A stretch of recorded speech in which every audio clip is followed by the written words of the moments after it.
The past couple of years has seen a bit of life breathed into the Castlevania franchise. The second season of the Netflix Castlevania series dropped to critical acclaim.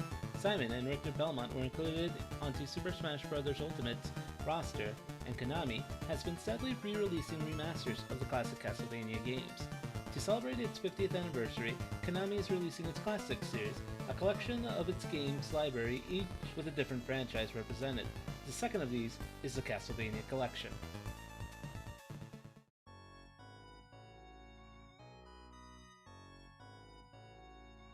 The Castlevania Collection encompasses 8 games: Castlevania 1, 2, and 3, Super Castlevania 4, Bloodlines, The Adventure 1 and 2, and, for the first time outside of Japan, Kid Dracula.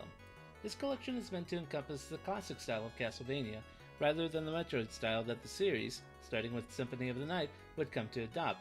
However, given that this is an homage to the series' roots, it can be overlooked as those titles wouldn't fit into the theme of the collection. The games in the collection for the most part are fantastic.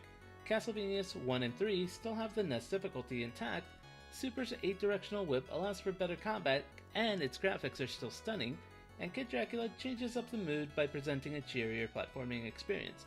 The black sheeps of this collection would definitely be Castlevania's 2 and The Adventure. The Adventure feels and plays like a slogged down version of 1, and its faults are made even worse after playing Castlevania the Adventure 2, which controls much better and provides players with a password system which allows for saving in some capacity. Castlevania 2 needs no explanation of its infamous gameplay, cryptic messages made even worse by a terrible translation, and it makes progression nearly impossible without a walkthrough.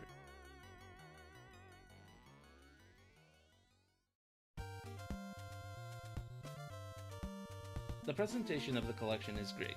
The opening menu plays the classic themes, and you're allowed to change the display to your liking. Keep it classy or pixel perfect, and if you're feeling retro, you can even add in the scan lines to recreate that early 90s feel of playing games. The biggest fault in the Castlevania collection would be the lack of features and extra content.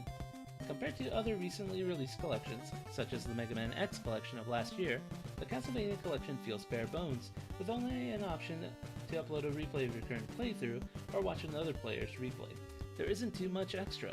While the specialty book included is a great look, especially to learn about the development of the games and how they came up with enemies, it still isn't anything too much.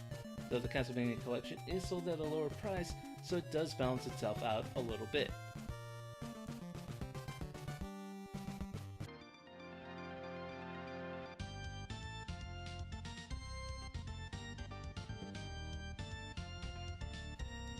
For anyone who has ever had any interest in playing Castlevania, whether that interest was drawn in by the Netflix series or the Belmont's inclusion in Smash Bros., the Castlevania Collection is a great starting point. While the lack of extra features does make the package feel a bit bare, the games themselves offer so much entertainment and replayability that if you don't already own the games, it makes this collection a definite pickup.